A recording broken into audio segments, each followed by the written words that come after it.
लब्बैक या रसूल अल्लाह। मैं वॉलंटियर से दरख्वास्त करता हूं कि ये ट्रैफिक ना होने दें, ये रोड को थोड़ा अब क्लियर करना, गाड़ी वगैरह नहीं। मैं सबसे पहले यही कहूंगा कि सब आप तमाम लोगों का शुक्र अदा करता हूं कि आप यहाँ आज जमातों के लीडर, सभी जो है तंजीमों के लीडर, सब लोग यहाँ पर मौजूद होकर इस बात का सबूत पेश करते हैं कि हमारे लिए पार्टियां बाद में है, हमारे लिए पार्टियां बाद में। अगर हमारे सर का ताज कोई है, हमारे लिए सर का ताज कोई है इस मजहब के लिए, इस मुसलमान कौम के लिए, तो वो सिर्फ और सिर्फ नबी अकरम सल्लल्लाहु अलैहि वसल्लम है। मैं एक बात का जिक्र आपके सामने करके अपनी बात को खत्म करता हूँ कि अफसोस ಪ್ರವಾದಿಯವರಿಗೆ ಅಂತ ಈ ಶಾಂತಿ ದೂತನಿಗೆ ಒಬ್ಬ ಸ್ವಾಮೀಜಿ ಎಷ್ಟು ಕೀಳವಾಗಿ ಮಾತನಾಡ್ತಾನೆ. ಆತ ಭಾಷಣದಲ್ಲಿ ಹೇಳ್ತಾನೆ ಪ್ರವಾದಿಯವರು ಅತ್ಯಾಚಾರಿಗಳು ಅಂತಕ್ಕ ಮಾತನ್ನು ಹೇಳ್ತಾನೆ. ನೌಜು ಬಿಲ್ಲಾ, ಯಾವಾಗಲೂ ನಮ್ಮ ಪ್ರವಾದಿಯವರು ಅತ್ಯಾಚಾರಿಗಳ? ನಾನು ಅವರಿಗೆ ಪ್ರಶ್ನೆ ಕೇಳ್ತೀನಿ, ತಾವು ಗೂಗಲ್ ನಲ್ಲಿ ಸರ್ಚ್ ಮಾಡಿ ಜಗತ್ತಿನ ಅತ್ಯಾಚಾರಿಗಳು ಯಾರು ಅಂತಕ್ಕಂಥ. ಮತ್ತೆ ಹೇಳ್ತಾನೆ ಅವನು ಪ್ರವಾದಿ ಅತ್ಯಾಚಾರಿ ಅಲ್ಲ, ಮುಸಲ್ಮಾನ ಧರ್ಮನ ಅತ್ಯಾಚಾರಿ ಅಂತಕ್ಕಂಥ ಮಾತನ್ನು ಹೇಳ್ತಾರೆ. ನಾನು ಹೇಳ್ತೀನಿ, ಏನು ತಪ್ಪಾಗಿದೆ ನಮ್ಮ ಧರ್ಮದಲ್ಲಿ? ಮಾಡಿರಲಿಲ್ಲ. ಈ ದಿಸೆಯಲ್ಲಿ ನಾನು ಆ ಸ್ವಾಮೀಜಿಯವರಿಗೆ ಒಂದು ಮುಖ್ಯ ಮಾತನ್ನ ಹೇಳಿಕೆ ಇಚ್ಛಾ ಪಡ್ತಾ ಇದ್ದೀನಿ. ತಾವು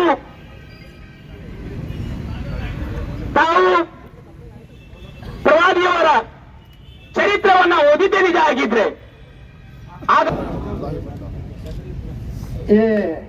रामगिरी इन्हें स्वामी का ड्रेस पहने, इन्हें क्या स्वामी नहीं है? ऐसे ड्रेस पहन को बहुत स्वामी आते हैं, बहुत स्वामी जाते हैं। जो स्वामी है हमारे बसवेश्वर स्वामी, सिद्धेश्वर स्वामी, वैसे स्वामी कौन से भी जात भेद नहीं करते। ये छोटे रहते हैं थोड़े, इनके वास्ते क्या बोलने की जरूरत नहीं है। हमारे हुजूर के शान में जो भी गुस्ताखी करेंगे उसे ताकत भी है, हमना वार्निंग भी है। हमना बोलेंगे, हमारे माँ बाप को बोलेंगे, हमें सुनेंगे। हमारे हुजूर को जो भी बोलेंगे उसे पीट लगेंगे, उन्हें की कहां भी रहो पीट लगेंगे। ये क्या हमें डर को बैठने वाले नहीं, हमारे हुजूर के शान में कोई भी गुस्ताखी करेंगे उसे छोड़ेंगे नहीं, उसे पीट लगेंगे, उसके घर तक जाएंगे, घर में घुसेंगे। ये हमारा हुजूर के वास्ते जान भी देंगे, न गौ भी छोड़ेंगे, मरेंगे मिटेंगे, एक सेकंड नहीं आधे सेकंड में। उसे क्या डरने का नहीं।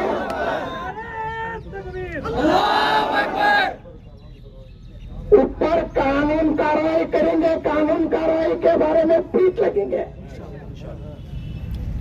क्या होता उसे हमारे ओएनसीबी सरकार अंदर पीट लगेंगे, महाराष्ट्र सरकार अंदर, केंद्र सरकार अंदर, हमारी कर्नाटक सरकार अंदर, इसे जल्द से जल्द अरेस्ट करो कर को। वैसा कौन से स्वामी नहीं बोलते, इन्हें स्वामी के ड्रेस पहने, इन्हें मांदगिरी नहीं है, इन्हें रामगिरी नहीं है, मांदगिरी है। ऐसे को छोड़ना नहीं, कभी एकला बोले दूसरा बोलने की कोशिश करेंगे तो होशियार। हमें किसके मजहब को छेड़ते नहीं, हमारे मजहब को तुम्हें छेड़े, हमना 10 गाली दो हमें कहते हैं, हमारे हुजूर को कोई भी बात नहीं करना। जो भी बात करेंगे उसे हमें छोड़ेंगे नहीं, उसके घर तक जाएंगे, कोर्ट ले जाएंगे, जेल पहुंचेंगे, जेल पहुंचे तक छोड़ेंगे न को। कैसा श्यान से आए उतना श्यान से सोपे मिला को करान देंगे। भी क्या भी पुकारी, क्या भी करना बात करना न को कोन ಸಮಾಜದ ನಾಯಕರು, ಮುಖಂಡರುಗಳಾಗಿರ್ತಕ್ಕಂತಹ ಅಬ್ದುಲ್ ಹಮೀದ್ ಮುಷರೀಫ್ ಸಾಹೇಬರೇ, ಹಾಗೂ ನಮ್ಮ ಧರ್ಮ ಗುರುಗಳಾಗಿರ್ತಕ್ಕಂತಹ ಜಾಮಿಯಾ ಮಸೀದಿನ ಪೇಶ್ಮಾನ್ ಸಾಹೇಬರೇ, ಹಾಗೂ ವೇದಿಕೆ ಮೇಲೆ ಆಸೀನರಾಗಿರ್ತಕ್ಕಂತಹ ಎಸ್ಡಿಪಿಐ ಜಿಲ್ಲಾ ಅಧ್ಯಕ್ಷರಾದ ಅತಾವುಲ್ಲಾ ಗರಾಕ್ಷಿ ಅವರೇ, ಹಾಗೂ ನಮ್ಮ ಕಾಂಗ್ರೆಸ್ನ ಎಲ್ಲ ನಾಯಕರುಗಳೇ, ಹಾಗೂ ಎಲ್ಲ ಪಾರ್ಟಿಯ ನಾಯಕರುಗಳೇ, ಇಲ್ಲಿ ಸೇರಿರ್ತಕ್ಕಂತಹ ಪ್ರವಾದಿ ಮೊಹಮ್ಮದ್ ಸಲ್ಲಲ್ಲಾಹು ಅಲೈಹಿ ವಸಲ್ಲಮರ ಮೇಲೆ ಪ್ರೀತಿಯನ್ನಿಟ್ಟು ತಾವು ನಮ್ಮ ಬೆಂಬಲವಾಗಿ ಬಂದಿರತಕ್ಕಂತಹ ನಮ್ಮ ಎಲ್ಲ ಯುವಕ ಮಿತ್ರರೇ, ಮಾಧ್ಯಮದ ಬಂಧುಗಳೇ, ಆರಕ್ಷಕ ಠಾಣಾ ಸಿಬ್ಬಂದಿಗಳೇ, ಇವತ್ತು ಈ ಹೋರಾಟ ಮಾಡಲಿಕ್ಕೆ ಒಂದು ಕಾರಣ ಏನಪ್ಪಾ ಅಂತಂದ್ರೆ, ತಾವೆಲ್ಲರೂ ನೋಡಿದ್ದೀರಿ. ನಾನು ಹೇಳಲಿಕ್ಕೆ ಇಚ್ಛೆ ಪಡ್ತಾ ಇದ್ದೀನಿ, ಈ ಭವ್ಯ ಭಾರತ ದೇಶ ಜಗತ್ತಿನಲ್ಲಿ ಅತ್ಯಂತ ಸುಂದರವಾಗಿರ್ತಕ್ಕಂತಹ ದೇಶ. ಇಂತಹ ದೇಶ ನಮಗೆಲ್ಲೂ ನಾವು ಕಾಣಲಿಕ್ಕೆ ಸಾಧ್ಯವಿಲ್ಲ. ತಾವು ನೋಡಿದ್ವಿ, ಸೌದಿ ಅರೇಬಿಯಾಗೆ ಹೋದ್ರೆ ಬರೀ ನಮಗೆ ಮುಸಲ್ಮಾನ್ ಜನ ಸಿಗುತ್ತಾರೆ. ಅಮೆರಿಕಾಗೆ ಹೋದ್ರೆ ನಾವು ಬ್ರಿಟಿಷರನ್ನ ಕಾಣ್ತೀವಿ. ನೇಪಾಳಕ್ಕೆ ಹೋದ್ರೆ ನಮ್ಮ ಹಿಂದೂ ಸಮಾಜವನ್ನ ನಾವು ಕಾಣ್ತೀವಿ. ಆದರೆ ಜಗತ್ತಿನಲ್ಲಿ ಏಕೈಕ ದೇಶವಾಗಿರ್ತಕ್ಕಂತಹ ಹಿಂದೂ, ಮುಸ್ಲಿಂ, ಸಿಖ್, ಇಸಾಯಿ ಇವೆಲ್ಲರೂ ಸೇರಿರ್ತಕ್ಕಂತಹ ಜಗತ್ತಿನಲ್ಲಿ ಯಾವುದಾದರೂ ದೇಶ ಅದು ನಮ್ಮ ಭಾರತ ದೇಶ ಅಂತ ನಾನು ಹೆಮ್ಮೆಯಿಂದ ಹೇಳಲಿಕ್ಕೆ ಇಚ್ಛೆ ಪಡ್ತಾ ಇದ್ದೀನಿ ಬಂಧುಗಳೇ.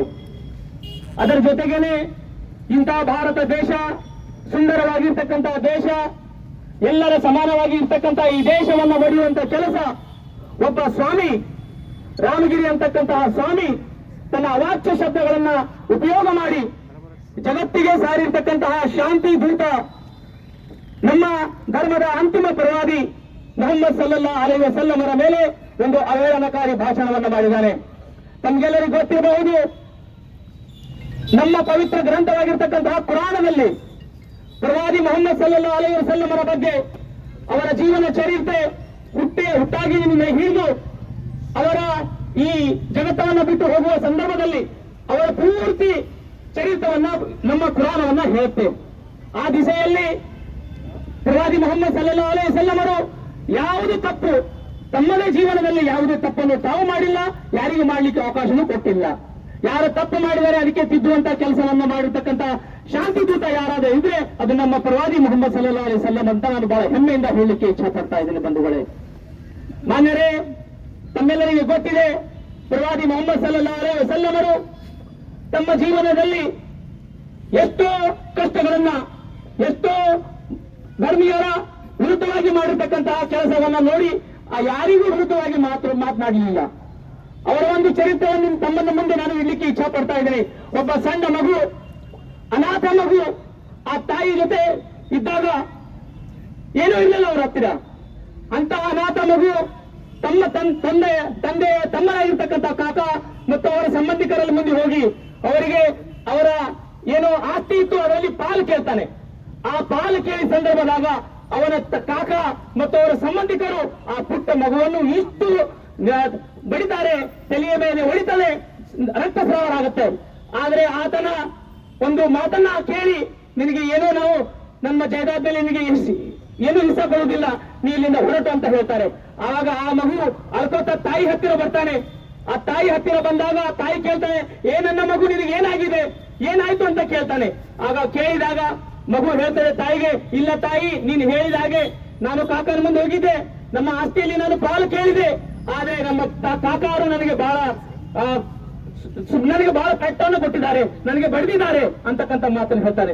ಆವಾಗ ತಾಯಿ ಅಳ್ಕೋತ ಕಣ್ಣಲ್ಲಿ ನೀರು ತೆಗೆದು ಹೇಳ್ತಾಳೆ, ಮಗು, ನಾನು ನಿನಗೆ ಮೊದಲೇ ಹೇಳಿದೆ, ನಿಮ್ಮ ಕಾಕ ಹತ್ತಿರ ನೀನು ಹೋಗಬೇಡ, ನಿಮ್ಮ ಕಾಕಂದಿರು ಬಹಳ ಇದ್ದಾರೆ, ಅದಕ್ಕೆ ನೀವು ಹೋಗಬೇಡ ಅಂತ ನಾನು ಹೇಳಿದೆ, ಆದ್ರೆ ನೀವು ಹೋಗಲಿಲ್ಲ ಅಂತ ಹೇಳ್ತಾರೆ.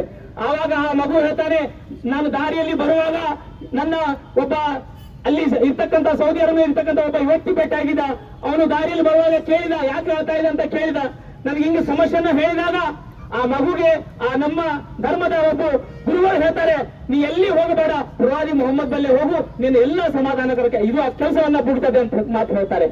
ಆಗ ಆ ಮಗು ತಾಯಿಗೆ ಹೇಳ್ತಾನೆ, ತಾಯಿ, ಇಲ್ಲಿ ಒಬ್ಬ ಮೊಹಮ್ಮದ್ ಅಂತಕ್ಕಂಥ ವ್ಯಕ್ತಿ ಇದ್ದಾನೆ, ನಾನು ಅಲ್ಲಿ ಅವ್ರು ಹೋಗಿ ಭೇಟಿಯಾಗಬೇಕು ಅಂತಕ್ಕಂಥ ಮಾತು ಹೇಳ್ತಾನೆ. ಅಲ್ಲಪ್ಪ, ಒಬ್ಬ ಮುಸ್ಲಿಂ ಧರ್ಮದ ಪ್ರವಾದಿ, ನೀವೊಬ್ಬ ಯಹೂದಿ ಅಂದ್ರೆ ಮುಸ್ಲಿಮರಿಗೆ ಸಂಬಂಧಿರ್ತಕ್ಕಂಥ ವ್ಯಕ್ತಿ ಆತ. ಆಗ ಹೇಳ್ತಾನೆ, ನೀವೊಬ್ಬ ಯಹೂದಿ ಆಗಿ ಮುಸಲ್ಮಾನರಿಗೆ ಹೋದ್ರೆ ನಿನಗೇನು ಸಿಗುತ್ತೆ ಅಂತಕ್ಕಂಥ ಮಾತನ್ನು ಹೇಳ್ತಾರೆ. ಆಗ ಮಗು ಹೇಳುತ್ತೆ, ಇಲ್ಲಮ್ಮ, ಒಂದ್ಸಲ ನಾನು ಪ್ರಯತ್ನ ಮಾಡಿ ಹೋಗ್ತೀನಿ ಅಂತ. ಆವಾಗ ಮಗು ಹೋಗಿ ಮಕ್ಕಾಗೆ ಹೋಗ್ತಾನೆ. ಪ್ರವಾದಿಯವರು ಕೂತಿರ್ತಾರೆ, ಅಲ್ಲಿ ಹೋಗಿ ಸುತ್ತಾಡ್ತಾನೆ, ಯಾರು ಮೊಹಮ್ಮದ್ ಅಂತ ಗೊತ್ತಾಗ್ಲಿಲ್ಲ, ತಿರುಗಾಡಿ ನೋಡ್ತಾನೆ, ಯಾರು ಸಿಗ್ಲಿಲ್ಲ. ಆಗ ಒಬ್ಬ ಕೂತಿರ್ತಕ್ಕಂಥ ಒಬ್ಬ ಸುಂದರವಾಗಿರ್ತಕ್ಕಂಥ ಮುಖವಾಡ, ಚಂದ್ರಕ್ಕಿಂತ ಚಮತ್ಕಾರವಾಗಿರ್ತಕ್ಕಂಥ ಮುಖವಾಡ ನೋಡಿ ಅವರ ಪಕ್ಕದಲ್ಲಿ ಹೋಗಿ ಕೇಳ್ತಾನೆ, ತಾವು ಮೊಹಮ್ಮದರ ಅಂತ ಕೇಳ್ತಾನೆ. ಹೌದು ಅಂತ ಕೇಳಬೇಕು. ಪ್ರವಾದಿಯವರು ಹೇಳ್ತಾರೆ, ಹೇಳಿದ ತಕ್ಷಣ ಹೇಳ್ತಾನೆ ಪ್ರವಾದಿಯವರೇ ನಾನು ಅನಾಥ ಅಂತ ಹೇಳ್ತಾನೆ ಆ ಮಗು. ಯಾವಾಗ ಅವನ ಮಾತಿನಿಂದ ಅನಾಥ ಅಂತಕ್ಕಂಥ ಶಬ್ದ ಬರುತ್ತೆ, ನಮ್ಮ ಪ್ರವಾದಿ ಮೊಹಮ್ಮದ್ ಸಲ್ಲಲ್ಲಾಹು ಅಲೈಹಿ ವಸಲ್ಲಮರ ಕಣ್ಣಲ್ಲಿ ನೀರು ಬರುತ್ತೆ. ನಾನು ಒಬ್ಬ ಅನಾಥ, ನನ್ನಂತ ಅನಾಥ ನೀನು ಇದೆಯಾ ಅಂತ ತಪ್ಪಿಕೊಳ್ತಾರೆ. ತಪ್ಪಿಕೊಂಡು ಅವನಿಗೆ ಹೇಳ್ತಾರೆ, ಹೇಳು ನಿನಗೆ ಏನಿದೆ ನಿನ್ನ ಪ್ರಶ್ನೆ ಅಂತ ಕೇಳ್ತಾರೆ. ಅಂತ ಅನಾಥರಿಗೆ ತಪ್ಪಿಕೊಂಡು ಮುದ್ದಾಡಿ ಪ್ರೀತಿ ಮಾಡಿ ಅವನ ತಲೆಯ ಮೇಲೆ ಕೈಯನ್ನ ಅಲಗಾಡಿಸಿ ಹೇಳ್ತಾರೆ, ಏ ಮುದ್ದು ಬಾಲಕ ನಿನ್ಗೆ ಏನಾಗಿದೆ ಹೇಳು ಅಂತ ಹೇಳ್ತಾರೆ.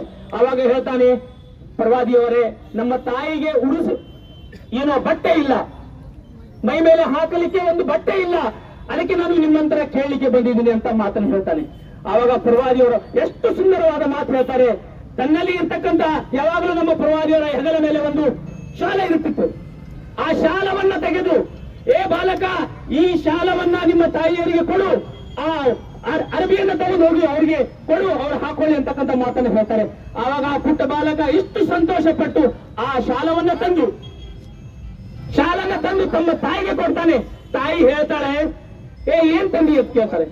ಇಲ್ಲಮ್ಮ ನಾನು ಹೋಗಿದ್ದೆ, ಪ್ರವಾದಿಯವರ ಹತ್ತಿರ ಹೋದೆ, ನಾನು ಒಬ್ಬ ಅನಾಥ ಅಂತಕ್ಕಂಥ ಮಾತನ್ನು ಹೇಳಿದಾಗ ನನಗೆ ಇಡೀ ಜಗತ್ತಿನಲ್ಲಿ ಯಾರೂ ನೀಡಲಾರದಂತ ಆ ಕೊಟ್ಟಿರ್ತಕ್ಕಂಥ ಪ್ರೀತಿಗೆ ಸೋತು ಹೋಗಿ ನಾನು ಇವತ್ತು ಇಸ್ಲಾಂ ಧರ್ಮವನ್ನ ಸ್ವೀಕರಿಸ್ತೀನಿ ಅಂತಕ್ಕಂಥ ಮಾತನ್ನ ಆ ಮಗು ಮತ್ತು ತಾಯಿ ಸ್ವೀಕರಿಸ್ತಾರೆ.